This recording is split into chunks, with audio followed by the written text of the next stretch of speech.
Microskill. Kali ini saya akan mewawancara Pastor Agung sebagai pemuka agama Kristen Katolik. Pastor. Yes, selamat siang. Pertanyaan Pastor, apakah peran agama Katolik dalam membina kerukunan antar umat beragama? Ya, karena sebenarnya Yesus mengajarkan cinta kasih, dan sebetulnya nanti ternyata cinta kasih itu harus diaplikasikan, dihayati dalam kehidupan keseharian.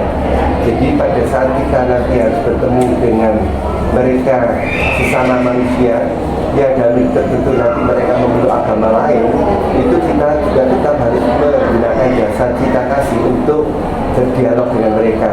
Karena sebetulnya kalau kita perhatikan Tuhan itu kan sebenarnya cuma satu.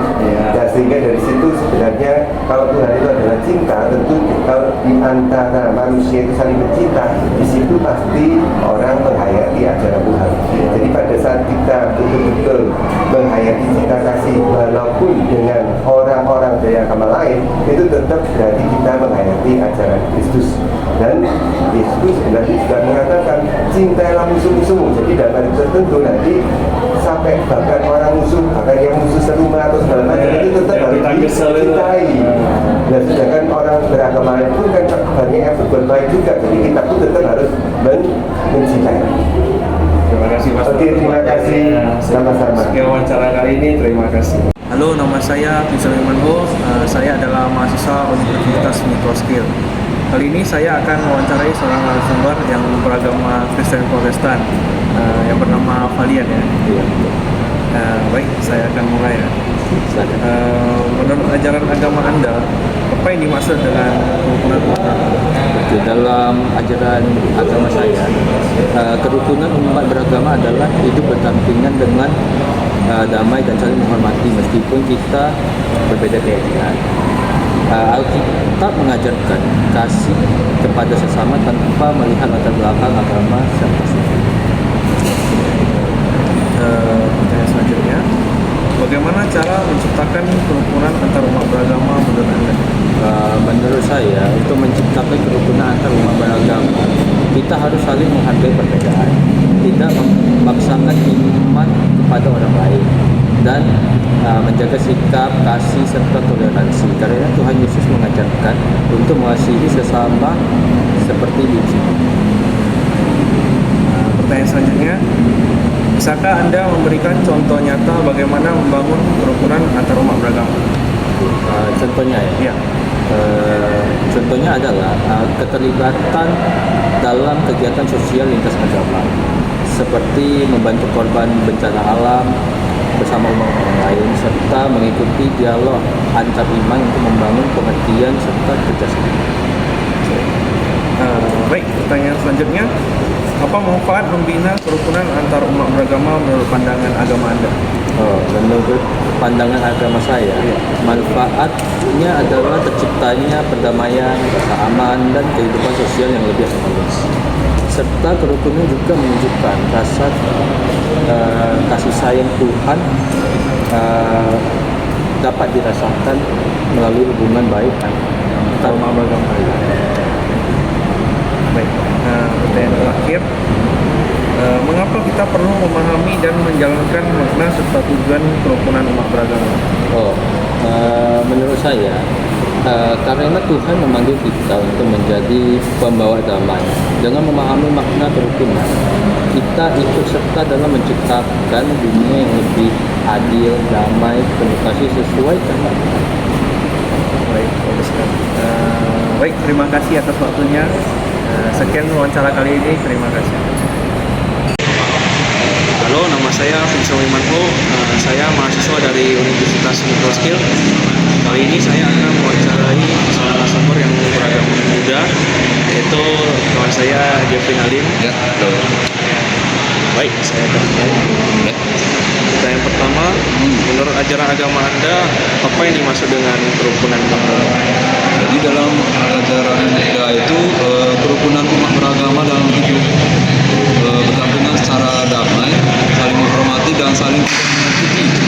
Semua makhluk hidup berhak hidup bahagia, sehingga penting menjaga hubungan yang harmonis ya guys ya. Seperti itu.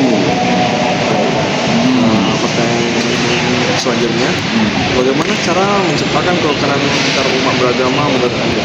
Jadi menurut saya itu menciptakan kerukunan beragama dengan menumbuhkan sikap welas asih ya guys ya.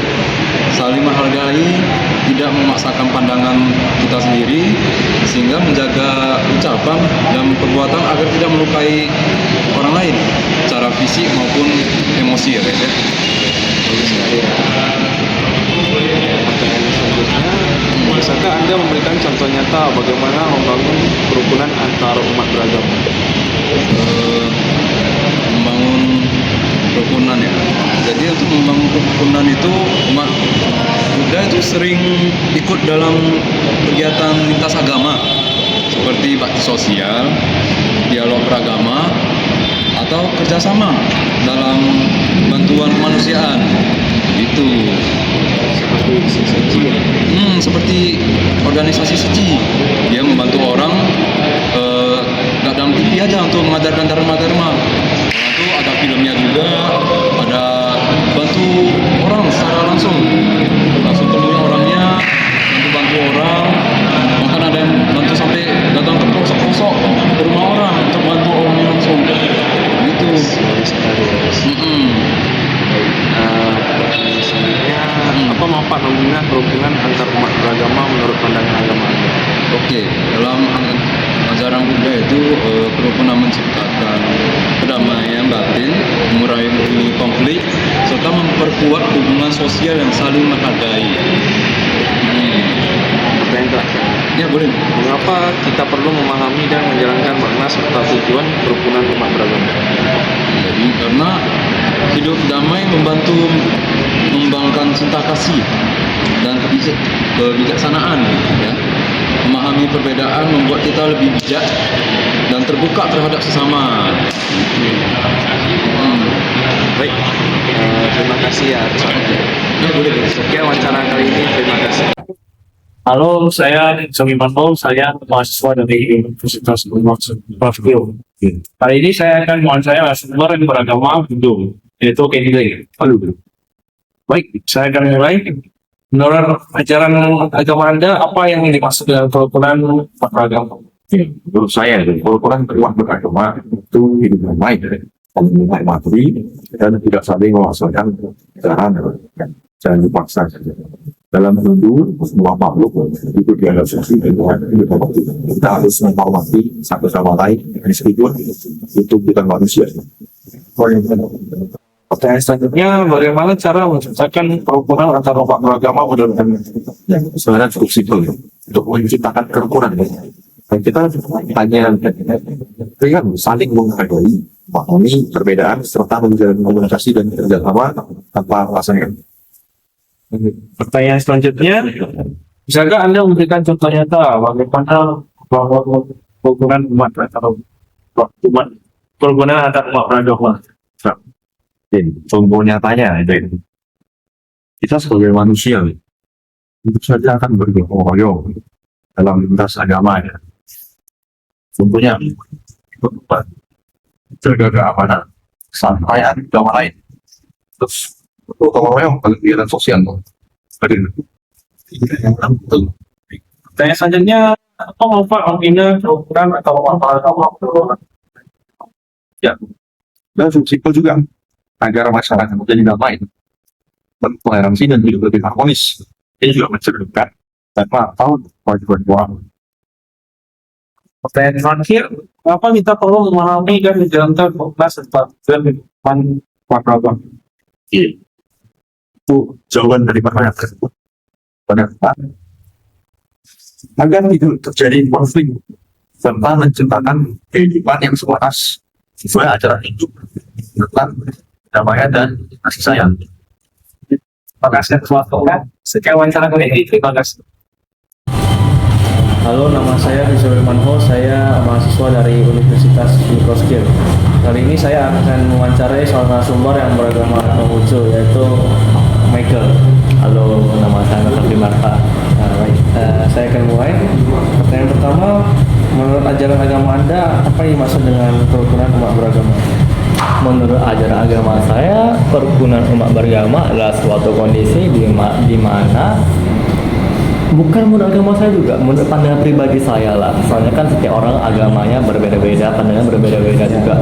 Menurut pandangan pribadi saya, kerukunan umat beragama adalah satu kondisi di mana semua agama atau beberapa agama koeksis di dalam satu tempat, di satu wilayah, tanpa ada berseteru. Baik. Pertanyaan selanjutnya, bagaimana cara menciptakan kerukunan antar umat beragama melalui agama? Cara menciptakannya ada beberapa cara, dari cara ekstrim ada, cara yang mudah ada. Cara paling mudah ya kita edukasi mereka sejak kecil, dan kita kalau bisa berharga semua ajaran yang ekstrim, itu pasti akan kita lihat Seperti itu. toleransinya pasti akan muncul. Saya akan baca. Baik. Baik, pertanyaan selanjutnya, bisakah Anda memberikan contoh nyata bagaimana membangun kerukunan antar umat beragama? Contoh nyata, saya sudah melihat dengan kepala mata saya sendiri. Contoh nyata kerukunan beragama itu ada di Bali. Di Bali karena agamanya cukup banyak. Di sana ada agama Hindu ada, Kristen ada, Buddha ada, Islam ada, Semua ada ya? semua ada. Saya tidak melihat ada pun konflik di sana. Mungkin karena Hindu base-nya juga agama yang lebih jadi satu dewa. Akhirnya mereka juga tidak saling berseteru dengan agama lain. Kalau di sana sudah sejarahnya ya, umat Cina sudah ada di sana sejak beberapa ratus tahun lalu. Mungkin sejak abad ke-14, tapi kita sama sekali tidak pernah mendengar bahwa mereka ada rasisme kepada umat Cina. Oke. Pertanyaan selanjutnya, apa manfaat membina kerukunan antar umat beragama menurut pandangan agama? Manfaat yang paling besar adalah kita tidak perlu berkonflik dengan agama yang lain. Ya artinya semua energi yang kita berikan untuk berkonflik dengan agama lain kita dapat gunakan untuk menjadi hal yang lebih baik, seperti mengembangkan sains, mengembangkan teknologi. Positif lah. Ya, untuk hal yang positif. Pertanyaan terakhir, mengapa kita perlu memahami dan menjalankan makna serta tujuan kerukunan umat beragama? Mengapa kita perlu menjalankan ya? Karena ada benefit tersebut, makanya kita jalankan. Mungkin kalian berpikir lah, apakah kalian mau hidup dengan konflik? Pasti enggak. Pasti kalian ingin hidup dengan damai, tentram, sentosa. Pasti. Kalau bisa selamanya damai. Baik, terima kasih atas waktunya. Sekian wawancara hari ini. Terima kasih.